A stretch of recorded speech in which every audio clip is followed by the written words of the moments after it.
Okay, and what is the meaning of dissolution? We will do a study today. And earlier in the very first chapter of the Constitution of Partnership, already we had studied what is the meaning of dissolution. And I have taught you all people the difference between dissolution of partnership and dissolution of partnership firm. Once again, this is the last chapter of the this first book and the partnership also. After that, after finishing this chapter, we will start company. So do study in a proper way so that you can solve the question. This is very very important chapter every year in the board exam. From this chapter question would be asked at least 8 marks or 6 marks. Okay. So students, now today's topic is dissolution of partnership firm, as you know. So what is the meaning of dissolution we will be discussing today. So according to Indian Partnership Act, so Indian Partnership Act makes a distinction between dissolution of partnership and dissolution of partnership firm. So this means that there are two things. One is dissolution of partnership and other one is dissolution of partnership firm. Okay, so we have to discuss one by one so that we can understand what is the meaning of dissolution of partnership and of partnership firm. So the chapter which we have to study today, this is what dissolution of partnership firm, not a dissolution of partnership. Okay, so let us start. So here dissolution of partnership means, so students you can note down, dissolution of partnership means क्या होता है हम लोग देखते हैं यहाँ. So it is saying that dissolution of partnership means termination of the old partnership agreement. Now here dissolution of partnership means saying कि only termination of old partnership agreement, because we people are knowing that कि any partnership business is based on the agreement only, है ना. अगर partners के बीच में agreement नहीं है तो भी एक हिडन एग्रीमेंट होता है, इम्प्लाइड एग्रीमेंट होता है as per the Indian partnership act 1932. But there must be an agreement whether it is verbal और written.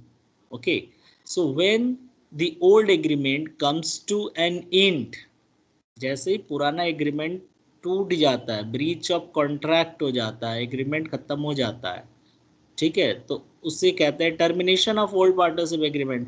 तो जैसे ही टर्मिनेशन होता है ओल्ड एग्रीमेंट, इस सिचुएशन को, इस पॉइंट ऑफ टाइम को हम कहते हैं डिसोल्यूशन ऑफ पार्टनरशिप. ठीक है, because every partnership is based on the agreement, and when old agreement comes to an end, it is called dissolution of partnership. Okay, so after dissolution of partnership and a reconstruction of the firm, जैसे dissolution मतलब जैसे ही agreement खत्म होता है पुराना, उसके बाद एक नया रिकंस्ट्रक्शन होता है, नया एग्रीमेंट बनता है. कब? ड्यू टू एडमिशन, रिटायरमेंट और डेथ ऑफ अ पार्टनर. तो देखो स्टूडेंट्स, अभी तक जितने चैप्टर्स हम लोगों ने पढ़े हैं, change in profit sharing ratio से लेकर के डेथ तक जितना भी चैप्टर पढ़ा है वो सब क्या था? Dissolution of partnership. आपको मैं समझाता हूँ. देखो, पहला चैप्टर जो पढ़ा था हम लोगों ने change in profit sharing ratio reconstitution में, तो जैसे ही ओल्ड रेशियो चेंज होता है, मीन्स एग्रीमेंट चेंज होता है, तो उसे कहते हैं रिकॉन्स्टिट्यूशन. तो रिकॉन्स्टिट्यूशन कब होगा? जब पुराना एग्रीमेंट खत्म होगा और नया एग्रीमेंट बनाएंगे. तो जैसे ही पुराना एग्रीमेंट टूटता है, खत्म होता है, उसे कहते हैं डिसोल्यूशन ऑफ पार्टनरशिप. और जैसे ही नया एग्रीमेंट बनता है between existing partner or due to admission of a new partner or due to retirement or death of a partner, किसी भी वजह से अगर नया एग्रीमेंट बनता है तो उसे कहते हैं रिकॉन्स्टिट्यूशन ऑफ पार्टनरशिप फॉर्म. ठीक है, ठीक है, right. So dissolution of partnership is clear कि डिसोल्यूशन क्या होता है? ओनली ब्रीच ऑफ कॉन्ट्रैक्ट और when old agreements comes to an end. Next, अब कह रहा है आगे, उसको और क्लैरिफाई किया जा रहा है. डिसोल्यूशन ऑफ पार्टनरशिप में or may not result into closing down of the business. तो डिसोल्यूशन ऑफ पार्टनरशिप से ये जरूरी नहीं है कि बिजनेस संस्था बंद ही हो जाए, बंद भी हो सकता है और बंद नहीं भी हो सकता है, क्योंकि द रिमेनिंग पार्टनर्स में agree to carry on the business under a new agreement. देखो मान लो कि 3 पार्टनर हैं, पार्टनर ए, पार्टनर बी और पार्टनर सी, ठीक है। अब मान लो पार्टनर सी रिटायर हो गया, तो जैसे ही रिटायर हुआ तो पुराना एग्रीमेंट तो खत्म हो गया, क्योंकि एग्रीमेंट 3 लोगों के बीच में था। तो जैसे ही एग्रीमेंट खत्म हुआ तो अब एग्रीमेंट खत्म होने के बाद, डिसॉल्व होने के बाद, अब चाहे तो वो पार्टनरशिप बिजनेस को बंद कर दें, आगे ना चलाए। अगर वो चाहते हैं आगे कैरी ऑन कराना, तो जितने बचे हुए पार्टनर हैं, कम से कम 2 लोग, जितने बचे हुए पार्टनर हैं, वो आपस में एक नया एग्रीमेंट बनाकर उसी बिजनेस को कैरी ऑन कर सकते हैं। तो स्टूडेंट डिसोल्यूशन ऑफ पार्टनरशिप में मतलब क्या होता है, मीन्स उसका सिर्फ only and only termination of old partnership agreement. Okay, so सिर्फ ओल्ड एग्रीमेंट खत्म होता है तो उसे कहते हैं डिसोल्यूशन ऑफ पार्टनरशिप। और in case of dissolution of partnership, business में कैरी ऑन और में क्लोज डाउन, कुछ भी हो सकता है, it depends on the partners, remaining partners. Okay, इसका मतलब ये नहीं होता कि हाँ डिसोल्यूशन ऑफ पार्टनरशिप हुआ तो बिजनेस भी बंद हो जाए, बंद हो भी सकता है, बंद नहीं भी हो सकता है, ये डिपेंड्स करता है पार्टनर्स पे फिर। ठीक है, अगर पार्टनर्स आगे नहीं चलाना चाहते हैं, एक पार्टनर छोड़ के जा रहा है तो सोचे चलो अब हम लोग भी बंद कर दिया जाए, तो बंद कर सकते हैं। बट वो लोग चाह रहे नहीं हम लोग आगे कंटिन्यू करेंगे, तो फिर से नया एग्रीमेंट बनाकर कंटिन्यू करेंगे, राइट। अब आते हैं next, dissolution of partnership firm. So देखो पिछला स्लाइड जो था वो डिसोल्यूशन ऑफ पार्टनरशिप का था, अब ये क्या है, डिसोल्यूशन ऑफ पार्टनरशिप फर्म है। सो फर्म का मतलब क्या होता है, बिजनेस एंटिटी, ठीक है, यानी डिसॉल्व हो जाता है, इसका मतलब कि बिजनेस पूरी तरीके से कंप्लीटली क्लोज हो जाता है। बट डिसोल्यूशन ऑफ पार्टनरशिप में बिजनेस बंद होना जरूरी नहीं है, लेकिन डिसोल्यूशन ऑफ पार्टनरशिप फर्म में बिजनेस बंद होना कंपलसरी है, क्योंकि फर्म का डिसोल्यूशन हो रहा है। डिसोल्यूशन का एक अदर नेम भी है लिक्विडेशन या वाइंड अप, वाइंड अप करना या लिक्विडेट करना, ये भी इसका अल्टरनेटिव नेम है डिसोल्यूशन का, ठीक है। तो हम लोग को यही चैप्टर पढ़ना है, dissolution of partnership firm, last chapter में। तो पहले हम लोग इसके बेसिक्स पढ़ लें क्या है। so, देखो इसमें कह रहा है students that the firm closes down its business and comes to an end. तो देखो डिसोल्यूशन ऑफ पार्टनरशिप फर्म में क्या बता रहा है कि firm close down and its business, firm close down its business and comes to an end, यानी firm पूरी तरीके से कंप्लीटली क्लोज हो जाता है, कोई भी अब बिजनेस एक्टिविटी उसमें नहीं होती, ठीक है। और सारे पार्टनर फर्म छोड़कर चले जाते हैं। जब अब बताओ कि बिजनेस ही बंद हो गया तो पार्टनर्स कहाँ से रहेंगे, तो सारे पार्टनर्स छोड़कर खत्म होकर चले जाएंगे। सो दिस इज व्हाट कि that firm closed down its business and comes to an end is called dissolution of partnership firm। कह रहे on the dissolution of firm the assets of the firm are sold। जितने भी, अब सोचो खुद से, आप अगर आप अपना बिजनेस बंद कर रहे हो तो बिजनेस में जितनी भी एसेट्स होगी पहले उसे एक जगह इकट्ठा करेंगे, देखेंगे कितना है, ताकि उससे पैसा रियलाइज किया जा सके from the sale of those assets. तो फिर उसको हम सेल करेंगे, ठीक है, सेल करने से पैसा रियलाइज करेंगे, वसूल करेंगे, फिर उसी पैसे से जितने भी फर्म की लायबिलिटीज है, डेप्ट है, उसका पेड ऑफ करेंगे, यानी पेमेंट करेंगे। तो कह रहा है and liabilities are paid off. तो आप सोचो कि फर्म का पूरा एसेट्स बेच दिया गया जिसको कि बेचा जा सकता है, और उस पैसे से जो मिला पूरी लायबिलिटी का पेमेंट कर दिया गया। अब उसके बाद भी अगर पैसा बच जाता है तो कह रहा है आउट ऑफ द रिमेनिंग, अगर पैसा कुछ बच गया तो क्या करेंगे, the accounts of partners are settled. तो देखो सभी पार्टनर्स अपना अपना कैपिटल तो लगाए ही होते हैं बिजनेस में, तो पहले काम क्या करते हैं डिसोल्यूशन के टाइम कि पहले पूरी एसेट्स बेचते हैं, जो पैसा मिलता है उसमें सभी आउटसाइड लायबिलिटी का, लीगल लायबिलिटी का सब पेमेंट कर देते हैं।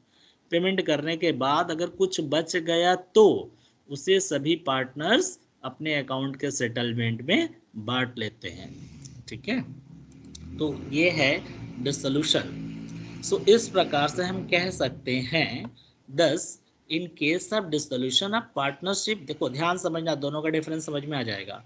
thus in case of dissolution of partnership, it is saying the firm may continue, not compulsory, may continue, that is it does not mean the dissolution of firm. Dissolution of partnership does not mean dissolution of firm, क्योंकि it may continue if they wish, but in case of dissolution of firm, the partnership is automatically dissolved. Obviously, जब firm ही नहीं रहेगा तो partner नहीं रहेंगे, जब partner नहीं रहेंगे तो पार्टनरशिप भी नहीं रहेगा, राइट। तो इन डिसोल्यूशन ऑफ पार्टनरशिप में फर्म का डिसॉल्व होना कंपलसरी नहीं है, लेकिन इन डिसोल्यूशन ऑफ पार्टनरशिप फर्म में डिसोल्यूशन ऑफ पार्टनरशिप का होना कंपलसरी है, क्योंकि जब फर्म बंद हो जाएगा तो पार्टनरशिप भी खत्म हो जाएगा। तो यही कह रहा है, but in case of dissolution of firm the partnership is automatically dissolved. Okay, students, so you can take a note of it, or you can take the SS. Okay, let us move for the next. So, okay, students, so now here, just few information in front of you. It is saying the partnership is deemed to have been dissolved in any of the following cases. Partnership, be careful, what I have written, only partnership, not firm. So partnership को ये माना जाता है कि dissolve हो गया इन the following cases. कौन कौन से केस में पार्टनरशिप डिसॉल्व हो सकता है? तो देखो, बड़ा सिंपल सा कॉन्सेप्ट है। जैसे ही पुराना एग्रीमेंट टूटता है, खत्म होता है और नया एग्रीमेंट बनता है, तो नया एग्रीमेंट बनाने से पहले आपको पता है पुराना खत्म करना पड़ेगा। तो जैसे ही नया कोई एग्रीमेंट बनता है, इसका मतलब पुराना वाला फॉर्म डिसॉल्व हो गया। ठीक है, सो देखो वो क्या क्या सिचुएशन है, अब तक हम लोग पढ़ चुके हैं बहुत सारी चीज़ें इसमें।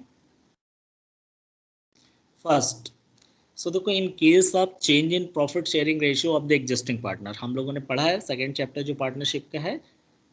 तो जैसे ही मान लो ए, बी और सी तीन पार्टनर हैं, इनका पहले का रेशियो 3:2:1 था, बट अब इन लोगों ने डिसाइड किया हम सभी लोग इक्वली शेयर करेंगे।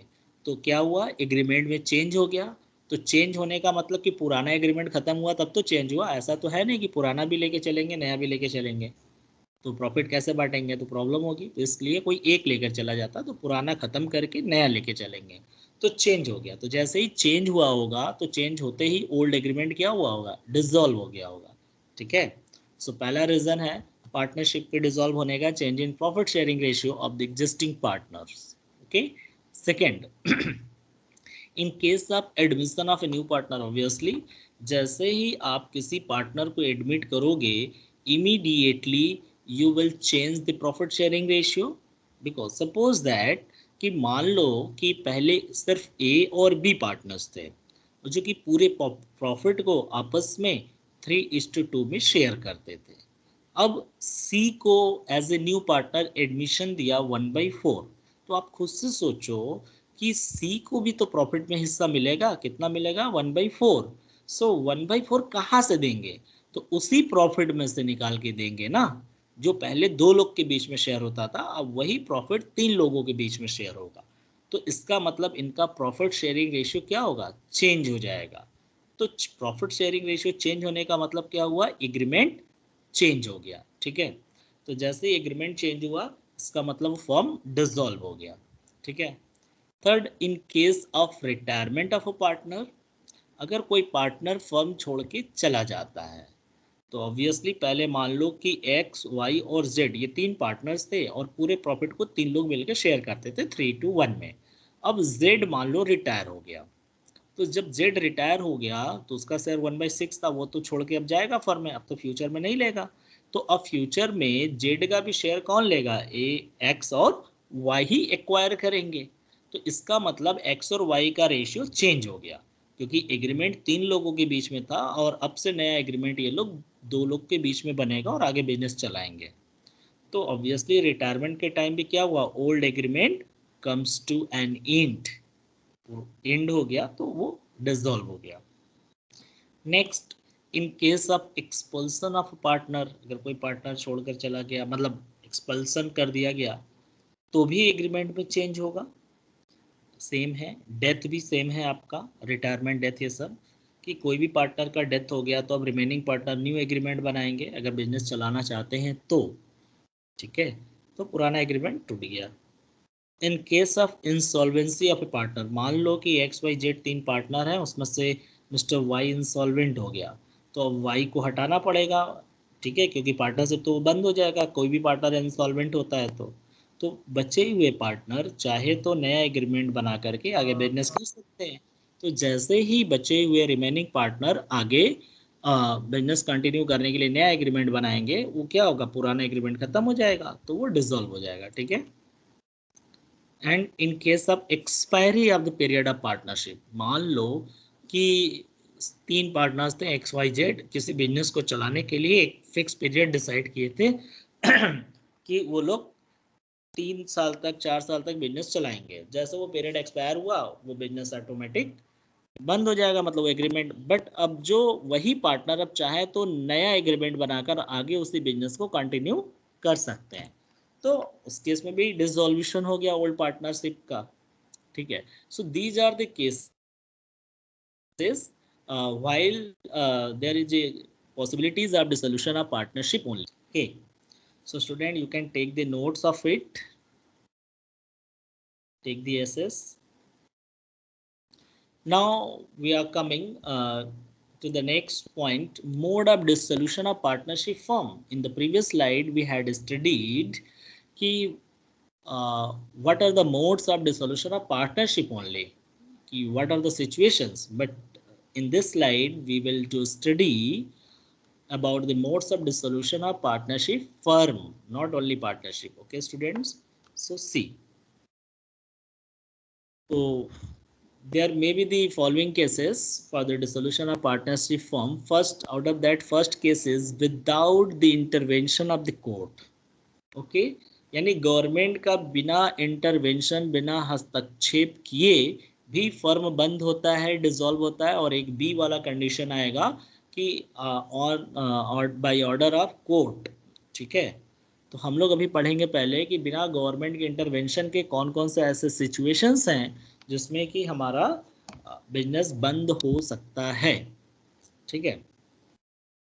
सो देखो आप सभी लोग, पहला case you will see by mutual agreement, it is given under section 40 of the Partnership Act, Indian Partnership Act 1932 के section 40 में दिया हुआ है कि a partnership firm may be dissolved when all the partners agree for its dissolution। अगर सभी partner सहमत होते हैं कि फर्म बंद किया जाए, फर्म के बंद करने की बात पर, प्रपोजल पे सभी पार्टनर्स एकमत है, सहमत है, एग्रीड है, तो वो सभी लोग मिलकर आपस में आपसी एग्रीमेंट, समझौते के आधार पे बिजनेस बंद कर सकते हैं। यहाँ गवर्नमेंट का कोई रोल नहीं होगा। It can be dissolve by an agreement, ठीक है। तो सिर्फ आपस में एक म्यूचुअल एग्रीमेंट बनाकर they can dissolve it, okay students. So समझ में आ रहा है। अब दूसरा, so now see compulsory dissolution. Compulsory dissolution क्या है कि होना ही होना है अंडर सेक्शन 41। तो कह रहा है a firm is compulsory dissolved in the following cases. So देखो students, what are the cases. First, when all और एनी, बट बोल रहा है कि एक मिनट, कुछ मैंने मिसिंग कर दिया है, उसको आप लोग नोट कर लोगे, ठीक है। व्हेन ऑल और ऑल बट वन, यहाँ पे ALL कर लेना आप लोग। व्हेन ऑल और all but one partner of the firm become insolvent, या तो सभी पार्टनर इंसॉल्वेंट हो जाए या one partners of the firm becomes insolvent. मतलब अगर ABC 3 पार्टनर है तो तीनों इंसॉल्वेंट हो गए, या उसमें से कोई एक इंसॉल्वेंट हो गया तो वो फर्म को बंद कर सकते हैं, ठीक है। दूसरा, when business of the firm becomes unlawful, अगर आपका बिजनेस इलीगल हो जाता है तो इस केस में आपको बिजनेस बंद करना कंपलसरी हो जाता है, आप नहीं चला सकते अंडर सेक्शन 41। ठीक है, so these are the cases when compulsory dissolution will be there. Okay, so under A there are first 2 points I have shown you under section 40 and under section 41.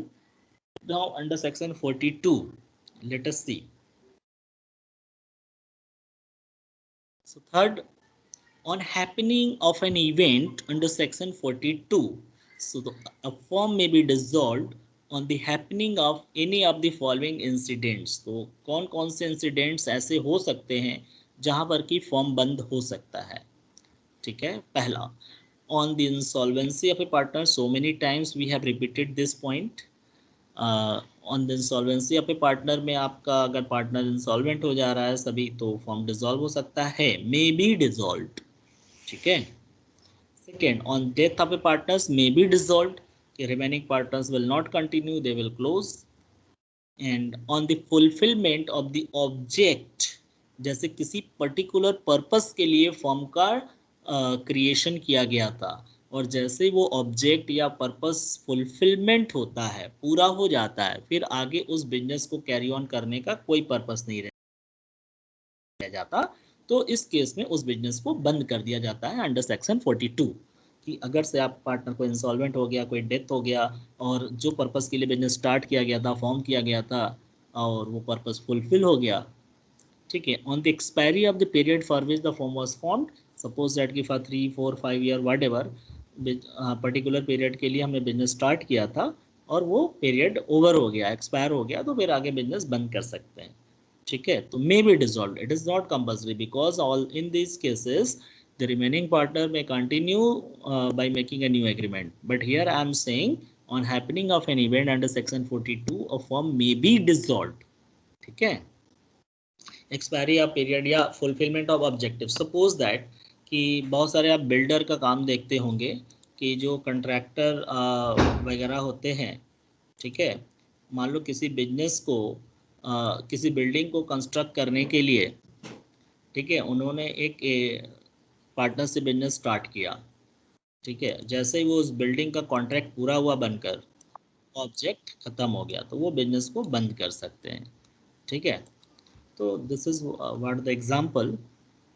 Next, under section 43 by notice, so when the duration of the partnership form is not fixed, तो अभी तक जो पढ़ा हमने ऊपर के fourth वाला कि on expiry of the period, यानी ड्यूरेशन जब एक्सपायर हो जाता है तो बंद होता है, लेकिन कुछ ऐसे पार्टनरशिप बिजनेस होते हैं जिसमें कोई फिक्स पीरियड नहीं होता। So when the duration of the partnership form is not fixed and it is at will, और ये इच्छा पर होता है पार्टनर्स के, तो सभी पार्टनर्स आपस में म्यूचुअल एग्रीमेंट बना करके, नोटिस दे करके ये फॉर्म को डिसॉल्व कर सकते हैं। So any partners by giving notice to the other partners can dissolve the form.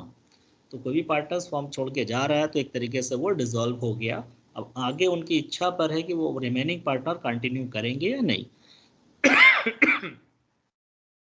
Sorry, now second B point, by order of court. बेटा ये सारे पॉइंट्स जो मैं डिस्कस कर रहा हूँ आप एमसीक्यू क्वेश्चंस में बोर्ड में एग्जाम में पूछे जाते हैं, and differences also, so be careful, do study, because dissolution में बहुत ज़्यादा कुछ नहीं है ऐसा टेक्निकल, आप थ्योरी अगर अच्छे से तैयार किए हैं तो आपको सारा समझ में आ जाएगा।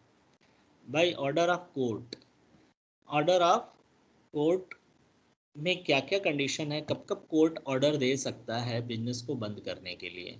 ठीक है, so let us do study.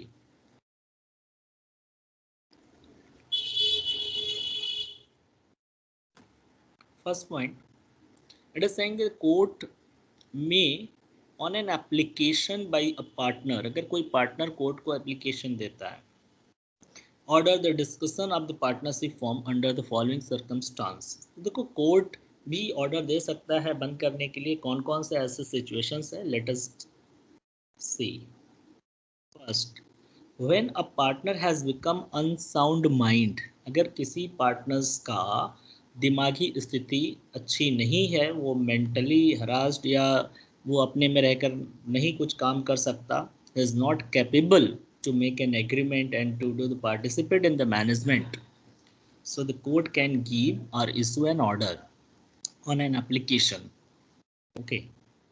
Second, when a partner other than the partner means, ये partner other than the partner means क्या हुआ कि मान लो ए बी सी तीन पार्टनर है, तो सी एप्लीकेशन देता है और other than the B partner, बाकी पार्टनर को छोड़ के, तो कोई भी एक पार्टनर दे सकता है. When a partner other than the partners filling a suit has become permanently incapable of performing his duties as a partner. So कोई पार्टनर एप्लीकेशन देता है कोर्ट को कि हम परमानेंटली अब हम बिजनेस मतलब परफॉर्म नहीं कर पाएंगे, तो कोर्ट उस केस में ऑर्डर कर सकता है. When a partner other than a partners filling a suit willfully or persistently commits breach of partnership agreement, अगर कोई पार्टनर एप्लीकेशन देता है कोर्ट में इस बात को कि कोई भी विलफुल्ली जानबूझ करके कुछ ऐसे ब्रीच ऑफ एग्रीमेंट करता है, यानी कमिट्स ब्रीच ऑफ एग्रीमेंट, यानी उल्लंघन करना, जो उन लोगों के बीच में एग्रीमेंट हुआ था उसको तोड़ना. तो अगर किसी ने जानबूझकर ऐसा कुछ कमिट किया है और उसके अगेंस्ट अगर किसी पार्टनर ने कोर्ट में फाइल कर दिया है, तो कोर्ट ऑर्डर दे सकता है. Next, when a partner other than the partner filling a suit is guilty of misconduct that may harm the partnership, अगर किसी पार्टनर ने कुछ ऐसा गिल्टी किया है जो कि पार्टनरशिप को नुकसान पहुंचा सकता था या पहुंचा सकता है, तो उसके एप्लीकेशन पे कोर्ट ऑर्डर दे सकता है. Now fifth point, when a partner other than the partners filling a suit has transferred the whole of his interest in the firm to a third party. देखो आपको पता होगा शुरुआत में राइट्स जो पार्टनर्स का होता है, ड्यूटी, कोई भी पार्टनर बिना सभी पार्टनर के परमिशन के अपना इंटरेस्ट यानी अपना शेयर उस बिजनेस में अपनी जगह किसी थर्ड पार्टी को इन्वॉल्व नहीं करा सकता. मान लो कि मिस्टर एक्स बूढ़ा हो गया और वो चाहता है कि हमारी जगह हमारा लड़का इस बिजनेस में ध्यान दे देखे, तो वो अपना पूरा का पूरा प्रॉपर्टी उसके नाम मतलब बिजनेस की जो प्रॉपर्टी है उसके नाम शेयर अगर कर दिया, तो ये एक तरीके से ब्रीच ऑफ कॉन्ट्रैक्ट हो गया, क्योंकि ऐसा वो तभी कर सकता है जब सभी पार्टनर एग्रीड हो. ठीक है, तो अगर ऐसा किसी ने कर दिया तो उस केस में भी कोर्ट ऑर्डर दे सकता है on an application. When the court is satisfied that the firm cannot be carried on except at a loss, अगर कोर्ट को लगता है उस एप्लीकेशन से कि ये पार्टनरशिप बिजनेस को बिना अब जो चालू करना पॉसिबल नहीं, अगर हम स्टार्ट करते हैं या कंटिन्यू करते हैं तो सिर्फ एंड सिर्फ लॉस होगा. अगर कोर्ट सेटिस्फाइड हो जाता है कि इस बिजनेस में सिर्फ लॉस होना है, तो कोर्ट ऑर्डर कर सकता है. When the court is satisfied that the dissolution is just and equitable due to some other reasons. ठीक है, तो these are the 7 cases in which court can issue an order. ठीक है, so you can take the screenshot of it. Let us move for the next. Okay students,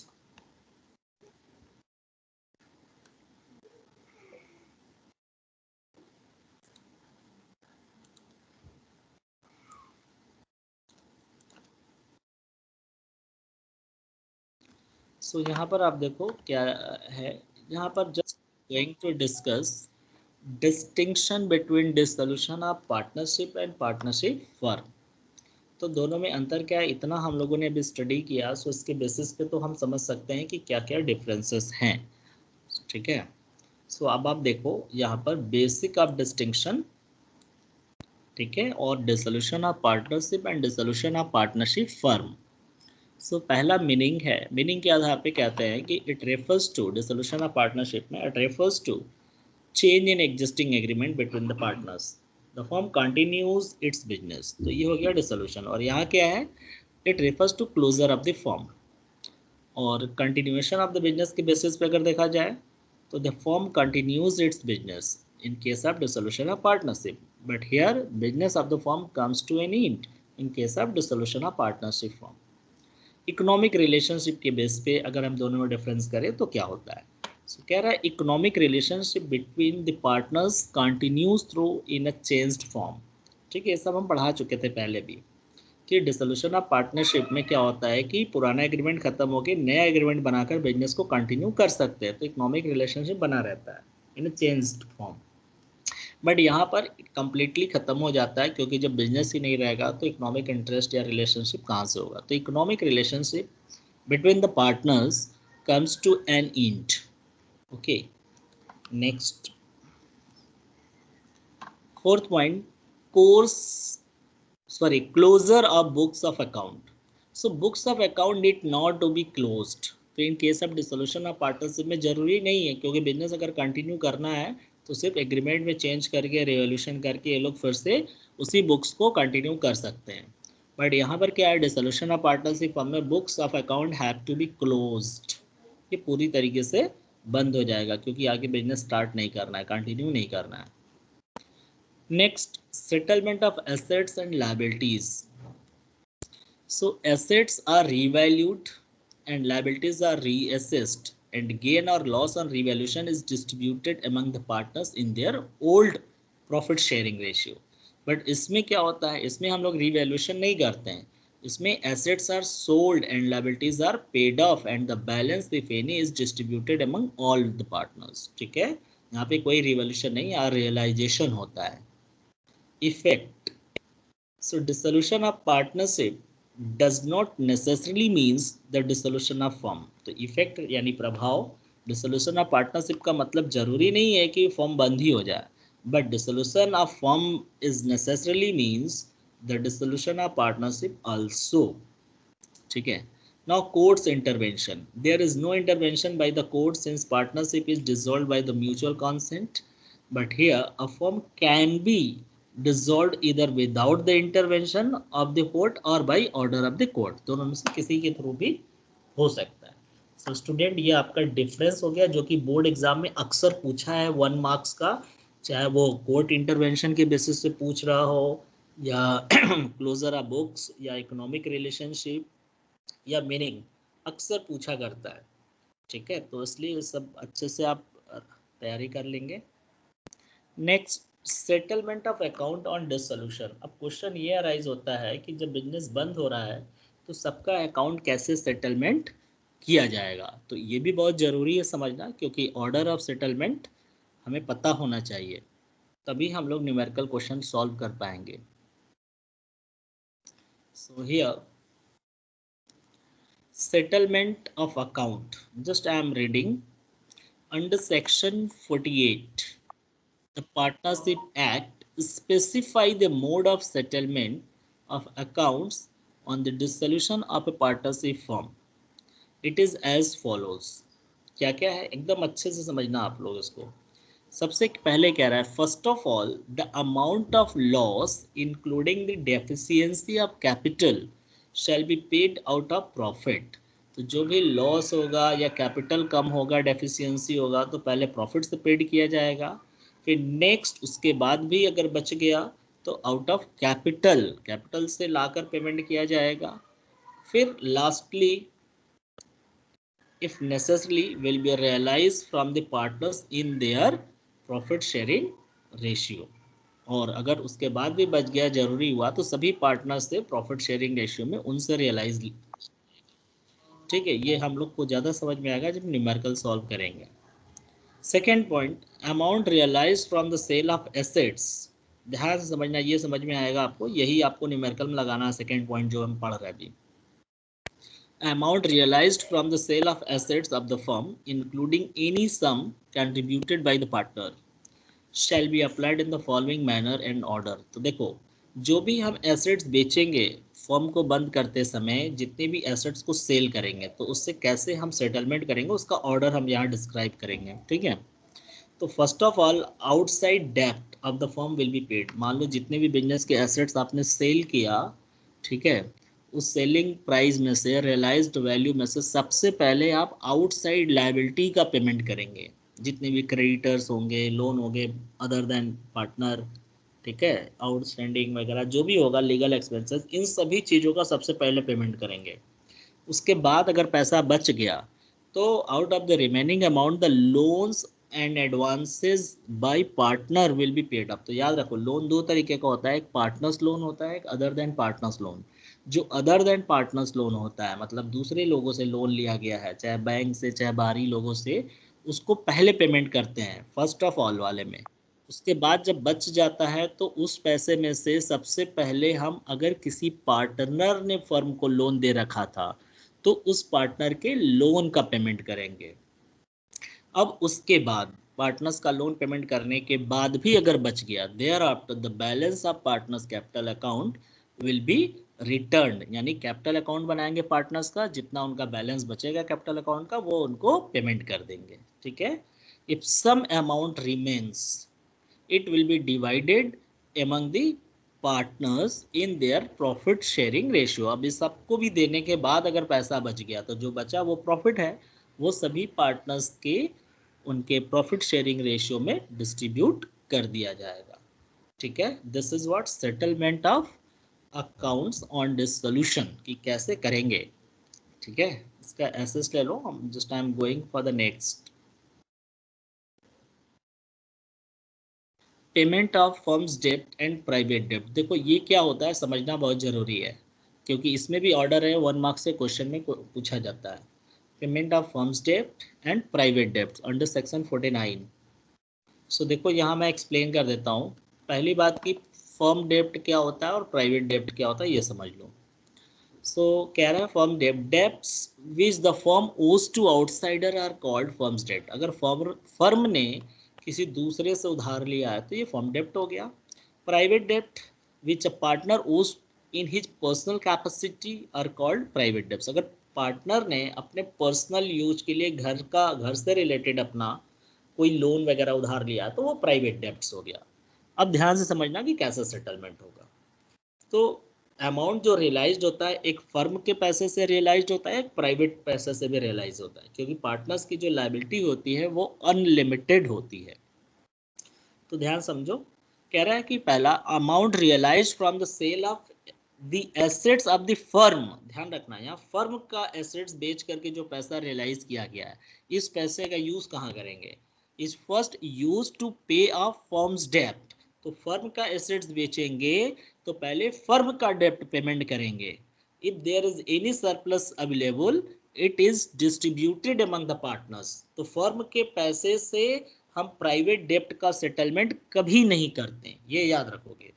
firm के assets को बेचा, जो पैसा मिला उससे फर्म की जितनी भी डेप्ट है उसको सेटलमेंट करेंगे। उसके बाद जो बच गया वो सभी पार्टनर्स में उनके प्रॉफिट शेयरिंग रेशियो में शेयर कर देंगे।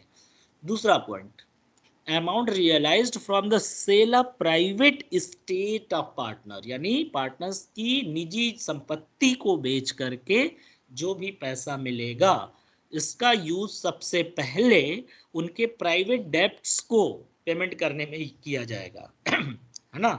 Will be use first to pay the private debts of the partners, और उसके बाद अगर बच जाता है तब हम लोग उसका यूज करेंगे फर्म के डेप्ट को पेमेंट करने के लिए। यानी if there is any surplus available it will be used in paying off the firm's डेप्ट। फर्म्स डेप्ट तभी पेमेंट होगा पर्सनल प्रॉपर्टी के पैसे से जब बिजनेस का पैसा कम पड़ जाए। तो याद रखो कि फर्म का जो भी एसेट सेल करेंगे उससे फर्म की लायबिलिटी का पेमेंट होगा, और प्राइवेट एसेट सेल करेंगे पार्टनर्स का तो पहले उनकी प्राइवेट लायबिलिटी यानी डेप्ट का पेमेंट करेंगे। अगर बच गया और ज़रूरत है तो फिर बचे हुए पैसे से फर्म की लायबिलिटी का पेमेंट होगा, ठीक है। तो यहाँ तक हो गया payment of dept and private dept, right. So difference क्या है फर्म्स डेप्ट और private dept, I think you all have understood, even I am sharing. Meaning firms डेप्ट में क्या है, firms dept refers to the dept payable by the firm to outsider, जो कि दूसरे लोगों को पेमेंट करना है। और प्राइवेट डेप्ट क्या है, private dept refers to the dept payable by a partner in his personal capacity who is liable. The for firm's debt all the partners liable jointly or severally ठीक है, चाहे कलेक्टिवली या individually सभी लोग label है, लेकिन private डेप्ट के लिए only the concern partner is liable personally. Application of firm's property, firm's की प्रॉपर्टी का एप्लीकेशन क्या होगा? तो firm's property is applied first towards the payment of firm's डेप्ट। ओके, उसके बाद क्या होता है कि सारे पार्टनर्स के बीच में डिस्ट्रीब्यूट कर देते हैं। फिर प्राइवेट जो फर्म्स प्राइवेट जो प्रॉपर्टी होती है उसका concern partner share is excess of firm's property firm's debt can be applied towards payment of his private debt. तो कह रहा है कि concern partner share in the excess, यानी बचे हुए पैसे में से जितना शेयर उस पार्टनर हर एक पार्टनर का होगा उतना पैसा उस पार्टनर के प्राइवेट डेट को सेटलमेंट करने में यूज किया जा सकता है।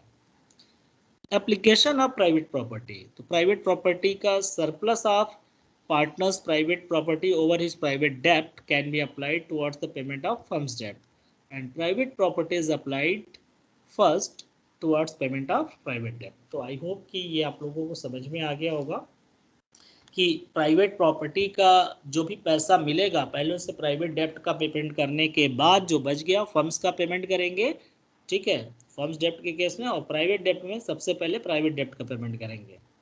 सो ये आप लोगों का हो गया। इसके बाद हम लोग पढ़ेंगे नेक्स्ट क्लास में, ठीक है, नेक्स्ट क्लास में हम लोग पढ़ेंगे accounting procedure on the dissolution of firm. वहाँ से हम लोग कॉन्सेप्ट सीखेंगे कि how to pass journal entry at the time of dissolution of partnership firm and how to prepare partners capital account. Okay students, so next class में हम लोग ये सारा चीज़ पढ़ेंगे।